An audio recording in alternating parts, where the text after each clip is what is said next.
Pongamos toda atención y reverencia a esta lectura. Al final encontrarás un comentario bíblico y algunas preguntas para ver qué tanto asimilaste. Romanos 14, los débiles en la fe. Recibid al débil en la fe, pero no para contender sobre opiniones, porque uno cree que se ha de comer de todo, otro que es débil come legumbres. El que come no menosprecia al que no come, y el que no come no juzgue al que come, porque Dios le ha recibido. ¿Tú quién eres para juzgar al criado ajeno? Para su propio Señor está en pie o cae, pero estará firme porque poderoso es el Señor para hacerle estar firme. Uno hace diferencia entre día y día, otro juzga iguales todos los días. Cada uno esté plenamente convencido en su propia mente. El que hace caso del día lo hace para el Señor, y el que no hace caso del día para el Señor no lo hace.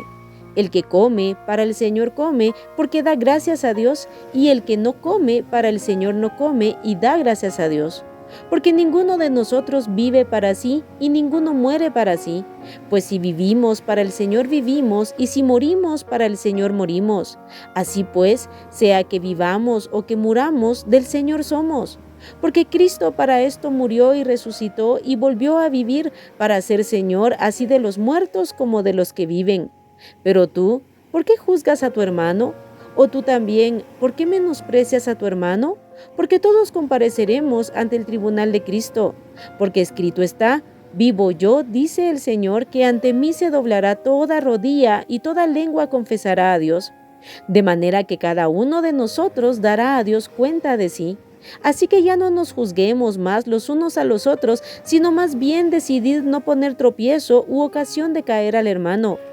Yo sé y confío en el Señor Jesús que nada es inmundo en sí mismo, mas para el que piensa que algo es inmundo, para él lo es. Porque si por causa de la comida tu hermano es contristado, ya no andas conforme al amor. No hagas que por la comida tuya se pierda aquel por quien Cristo murió. No sea pues vituperado vuestro bien, porque el reino de Dios no es comida ni bebida, sino justicia, paz y gozo en el Espíritu Santo. Porque el que en esto sirve a Cristo agrada a Dios y es aprobado por los hombres. Así que sigamos lo que contribuye a la paz y a la mutua edificación. No destruyas la obra de Dios por causa de la comida. Todas las cosas a la verdad son limpias, pero es malo que el hombre haga tropezar a otros con lo que come. Bueno es no comer carne, ni beber vino, ni nada en que tu hermano tropiece o se ofenda o se debilite. ¿Tienes tu fe? Tenla para contigo delante de Dios. Bienaventurado el que no se condena a sí mismo en lo que aprueba, pero el que duda sobre lo que come es condenado porque no lo hace con fe, y todo lo que no proviene de fe es pecado. En este capítulo se nos enseña cómo debemos actuar con nuestros hermanos. Aunque debemos ser celosos por la verdad, la sana doctrina y la santidad, debemos guardarnos de vivir contendiendo por diferentes opiniones de temas que no son relevantes y que no tienen nada que ver con las doctrinas fundamentales. Debemos guardarnos de vivir juzgando al que hace lo que nosotros no hacemos o menospreciando al que no hace lo que nosotros hacemos. Debemos entender que una de las metas del enemigo es dañar nuestra unidad, porque Jesús dijo en Mateo 12:25 que todo reino dividido contra sí mismo es asolado, y toda ciudad o casa dividida contra sí misma no permanecerá. En este capítulo 14 vemos cómo entre el pueblo de Dios existían y existen diferentes opiniones acerca de cosas que no son relevantes. El Espíritu Santo a través de Pablo nos dice que todos vamos a comparecer ante el tribunal de Cristo.